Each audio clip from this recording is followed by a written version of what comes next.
Bocoran hasil drawing Piala Asia resmi dirilis. Timnas Indonesia segrup dengan Jepang, Iran, Thailand, hingga Vietnam. John Hartman siapkan strategi jitu begini. Kabar yang benar-benar mengguncang jagat sepak bola Asia akhirnya mencuat ke permukaan.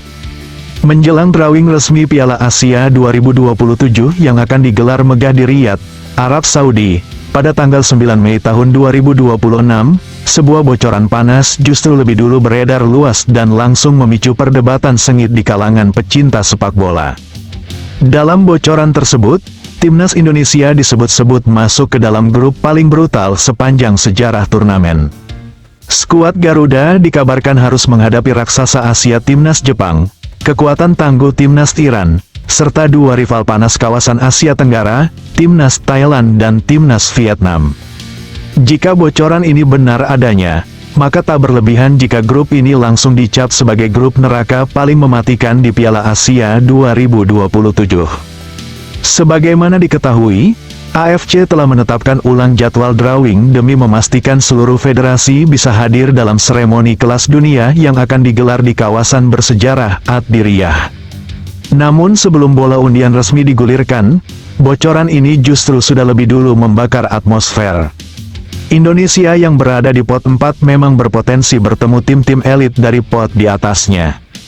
Tapi kombinasi Jepang, Iran, Thailand, dan Vietnam dalam satu grup benar-benar dianggap sebagai skenario terburuk yang kini justru menjadi kenyataan, setidaknya menurut bocoran yang beredar. Namun, yang membuat situasi semakin panas adalah respons dari pelatih anyar Garuda, John Hartman. Alih-alih merasa tertekan, Hartman justru tampil penuh keyakinan. Dalam pernyataan yang beredar di internal tim, ia dengan tegas menyatakan bahwa Indonesia tidak datang ke turnamen ini hanya untuk menjadi pelengkap. Grup berat bukan alasan untuk mundur, justru ini panggung untuk membuktikan siapa kita sebenarnya, tegasnya. Pernyataan ini langsung memicu gelombang optimisme baru di kalangan supporter. Hartman bahkan disebut sangat antusias menghadapi Jepang dan Iran, dua tim yang selama ini dikenal sebagai penguasa Asia. Tak berhenti di situ, bocoran lain juga mengungkap bahwa Hartman telah menyiapkan strategi jitu yang dirancang khusus untuk menghadapi tekanan di fase grup. Untuk melawan Jepang dan Iran, Indonesia akan mengandalkan skema pertahanan disiplin dengan blok rendah, dikombinasikan dengan serangan balik cepat yang memanfaatkan kecepatan pemain sayap dan kreativitas lini tengah. Sementara saat menghadapi Thailand dan Vietnam, pendekatan akan berubah drastis. Indonesia direncanakan bermain lebih agresif dengan tekanan tinggi sejak awal laga, memaksa lawan melakukan kesalahan, dan mengontrol tempo permainan. Hartman juga menitik beratkan pada transisi cepat antar lini, yang dianggap sebagai kunci untuk menghadapi tim dengan gaya bermain berbeda dalam satu grup. Tak main-main, program persiapan Timnas Indonesia kabarnya akan mencakup pemusatan latihan jangka panjang serta uji coba melawan tim-tim kuat Asia dan Timur Tengah. Tujuannya jelas, membentuk mental baja dan meningkatkan kualitas permainan agar mampu bersaing di level tertinggi. Selain itu, peningkatan fisik pemain juga menjadi fokus utama, mengingat intensitas pertandingan di grup ini dipastikan sangat tinggi. Meskipun berada di grup neraka, ambisi Hartman tidak tanggung-tanggung. Ia menargetkan Indonesia tidak hanya lolos dari fase grup, tetapi juga melangkah sejauh mungkin hingga merebut gelar juara Piala Asia 2027. Sebuah target yang terdengar gila, tapi bukan mustahil. Apalagi sepak bola selalu penuh kejutan, dan Indonesia punya potensi untuk menjadi cerita terbesar di turnamen ini.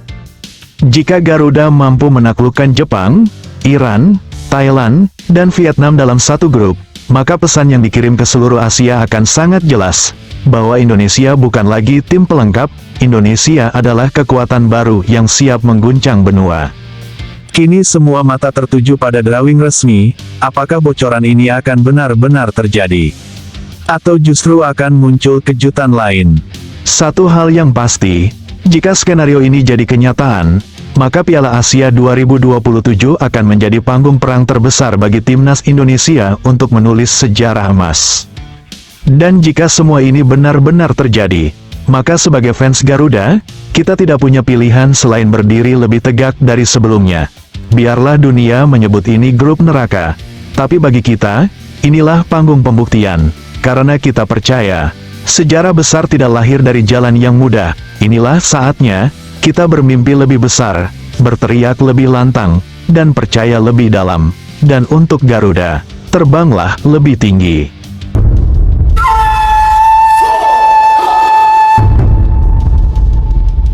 Revolusi Hertman dimulai, skuad timnas dirombak total, era baru Garuda menuju kejayaannya resmi dimulai. Langkah mengejutkan kembali datang dari kursi pelatih John Hertman bersama timnas Indonesia, jelang agenda super padat pertengahan tahun 2026. Hertman tidak hanya melakukan persiapan biasa, ia benar-benar mengguncang fondasi skuad Garuda.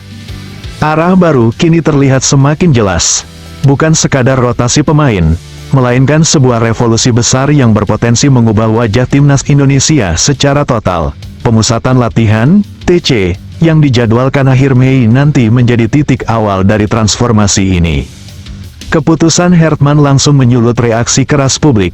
Bagaimana tidak, sejumlah nama besar yang selama ini menjadi tulang punggung tim justru tak masuk dalam daftar awal. Ini bukan hal sepele, ini adalah sinyal bahwa tak ada lagi pemain yang kebal seleksi di era baru ini. Sorotan tajam mengarah pada absennya Rizky Ridho dan Jordi Amat. Dua sosok yang selama ini dikenal sebagai benteng kokoh lini belakang kini mendadak menghilang. Publik pun terbelah, sebagian mendukung langkah berani ini, sementara lainnya mempertanyakan keputusan yang dinilai terlalu ekstrim. Di tengah panasnya perdebatan, konfirmasi dari Persija Jakarta menjadi bukti bahwa proses seleksi sudah berjalan serius. Pemanggilan pemain ke timnas bukan lagi isu, ini adalah kenyataan yang tak bisa dibantah. Namun yang lebih menarik, Hertman tampaknya tidak hanya mempersiapkan tim untuk jangka pendek. Ia sedang membangun fondasi jangka panjang dengan pendekatan modern, memperluas kedalaman skuad, meningkatkan fleksibilitas taktik, dan menciptakan persaingan internal yang lebih sehat. Dalam sepak bola modern, langkah seperti ini dikenal sebagai strategi riset total, di mana pelatih berani meninggalkan zona nyaman demi hasil yang lebih besar di masa depan, dan Hertman tampaknya siap mengambil risiko besar itu. Salah satu nama yang langsung mencuri perhatian adalah Axel Runtukahu. Penyerang berusia 27 tahun ini sedang berada di puncak performa di level klub. Ketajamannya di depan gawang membuatnya layak mendapatkan kesempatan emas. TC kali ini bisa menjadi panggung debutnya, atau bahkan awal dari kisah besar bersama Garuda. Tak hanya itu, beberapa wajah lama tetap dipertahankan untuk menjaga keseimbangan tim. Sain Patinama dan Witan Sulaiman masih menjadi bagian penting dalam rencana Hertman. Kombinasi pengalaman dan energi baru diyakini menjadi formula utama dalam membangun tim yang kompetitif. TC yang akan berlangsung pada 26 hingga tanggal 30 Mei tahun 2026 bukan sekadar latihan biasa. Ini adalah medan perang sesungguhnya. Setiap pemain akan diuji habis-habisan, mulai dari kemampuan teknis, fisik, hingga mental bertanding. Tidak ada ruang untuk lengah. Target besar sudah menanti, Piala ASEAN 2026. Turnamen ini menjadi ajang pembuktian bagi era baru timnas Indonesia. Hertman jelas ingin datang bukan sekadar sebagai peserta, tetapi sebagai penantang serius gelar juara. Langkah ini juga menegaskan satu hal penting, tidak ada lagi jaminan tempat di skuad Garuda. Semua pemain, tanpa terkecuali, harus berjuang dari nol. Filosofi ini bisa menciptakan tim yang lapar kemenangan, atau justru memicu tekanan besar jika hasil tak sesuai harapan. Di sisi lain, strategi ini juga membuka peluang besar bagi pemain-pemain yang selama ini terpinggirkan. Mereka kini punya kesempatan emas untuk membuktikan diri dan merebut tempat di tim utama. Kini, seluruh mata tertuju pada hasil eksperimen besar ini.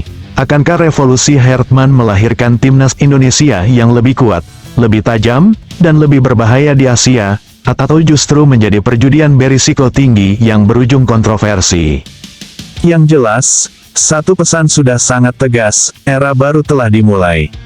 Dan Garuda, siap terbang lebih tinggi dari sebelumnya. Perubahan yang diusung John Hertman dalam membentuk wajah baru timnas Indonesia bukan sekadar keputusan teknis di dalam lapangan hijau. melainkan sebuah tonggak sejarah yang akan tercatat dalam lembaran perjalanan sepak bola nasional.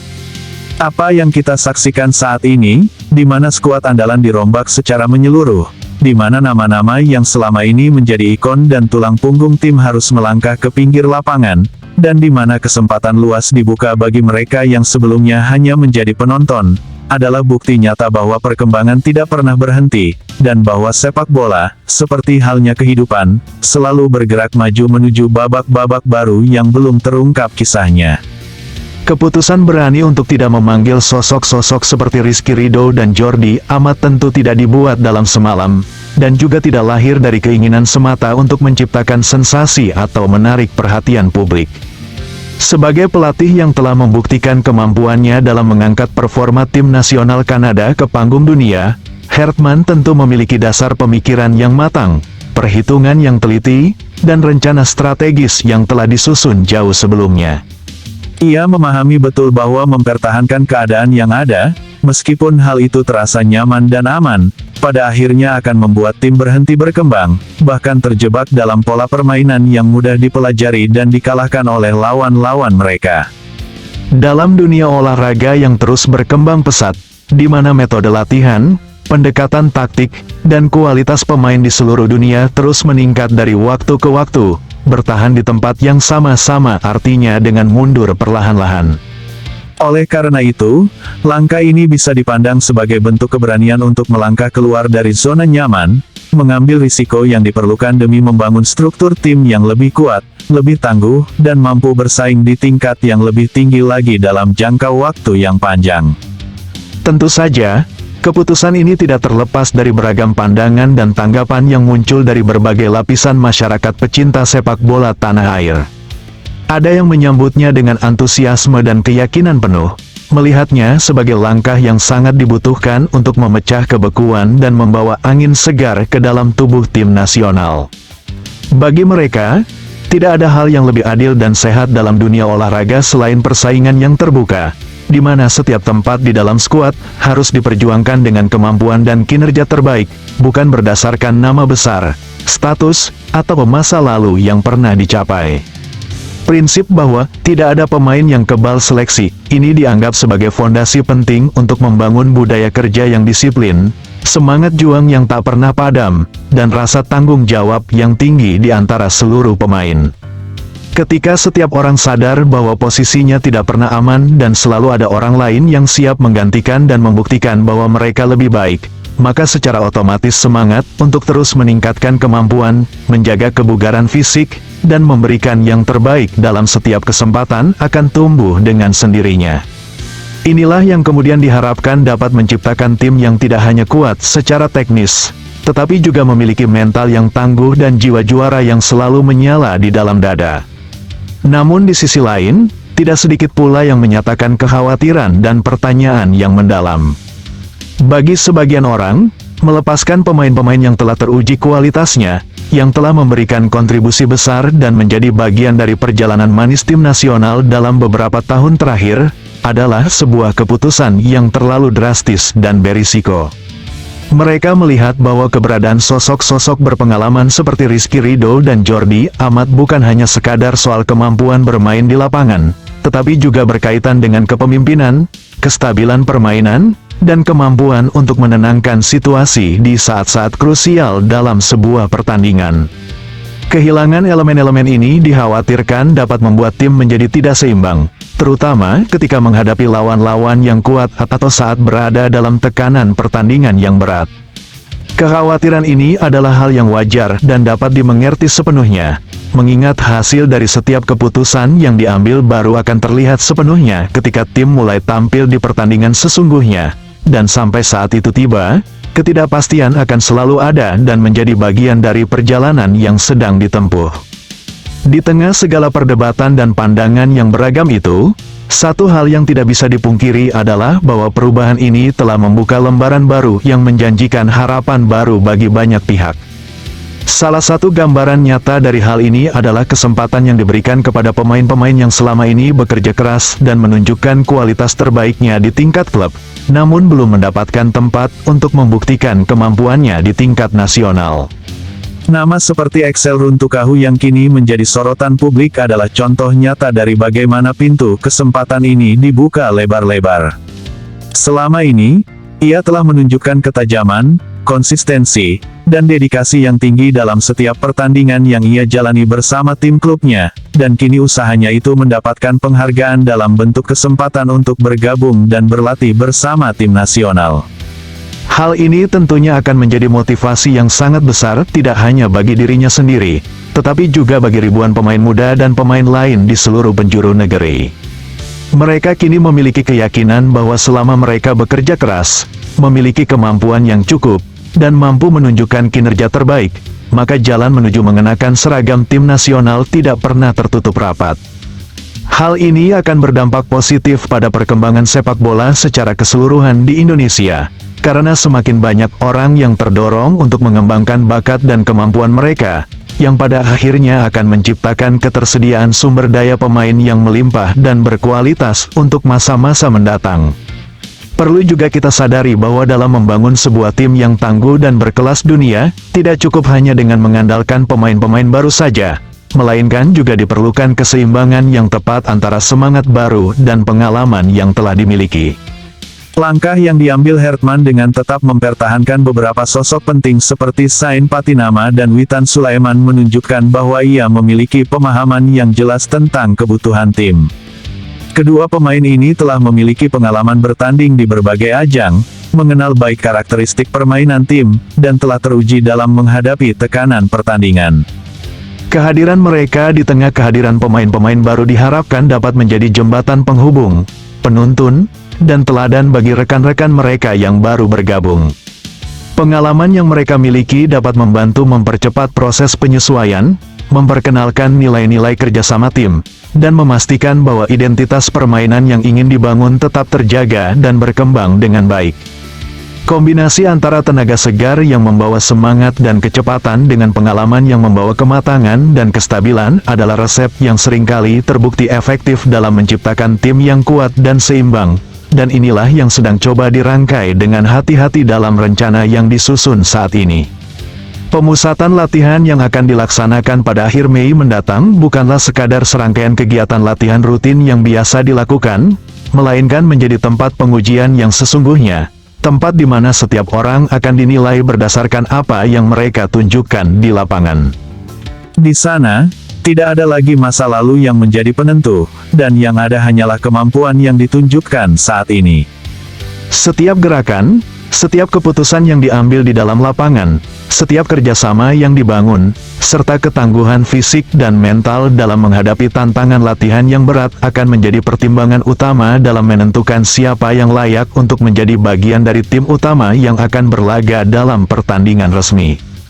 Hal ini akan menciptakan suasana persaingan yang sehat namun sangat ketat, di mana setiap orang harus bekerja dengan sungguh-sungguh dan memberikan usaha terbaiknya setiap hari. Suasana seperti ini sebenarnya adalah hal yang sangat dibutuhkan, karena ia akan mendorong setiap individu untuk terus berkembang dan tidak pernah merasa puas dengan apa yang telah dicapai. Dalam lingkungan seperti ini, kualitas permainan akan meningkat secara bertahap, karena tidak ada ruang untuk rasa malas, rasa puas diri, atau mengandalkan apa yang sudah dimiliki sebelumnya. Sasaran utama yang telah ditetapkan, yaitu Piala ASEAN 2026, menjadi titik awal pembuktian dari segala proses dan perubahan yang sedang dilakukan. Turnamen ini bukan hanya sekadar ajang untuk mengukur kemampuan tim, tetapi juga menjadi kesempatan untuk menunjukkan kepada publik, kepada penggemar, dan juga kepada lawan-lawan bahwa langkah-langkah yang telah diambil telah membuahkan hasil yang nyata. Tentu saja, menjadi juara adalah tujuan yang sangat diharapkan dan akan menjadi pencapaian yang membanggakan bagi seluruh elemen yang terlibat. Namun, kita juga harus menyadari bahwa keberhasilan tidak selalu dapat diukur semata-mata dari piala yang dimenangkan atau gelar yang diraih. Keberhasilan juga bisa dilihat dari seberapa jauh tim ini telah berkembang, seberapa baik gaya permainan yang ditampilkan, seberapa kuat semangat juang yang ditunjukkan, dan bagaimana tim ini mampu bersaing secara sehat dan bermartabat melawan tim-tim lain yang juga memiliki kualitas yang tidak kalah baik. Jika dalam ajang ini tim nasional mampu menampilkan permainan yang terstruktur, penuh semangat, dan menunjukkan perkembangan yang jelas dibandingkan dengan masa-masa sebelumnya, maka itu pun sudah merupakan hasil yang berharga yang menjadi modal berharga untuk perjalanan selanjutnya.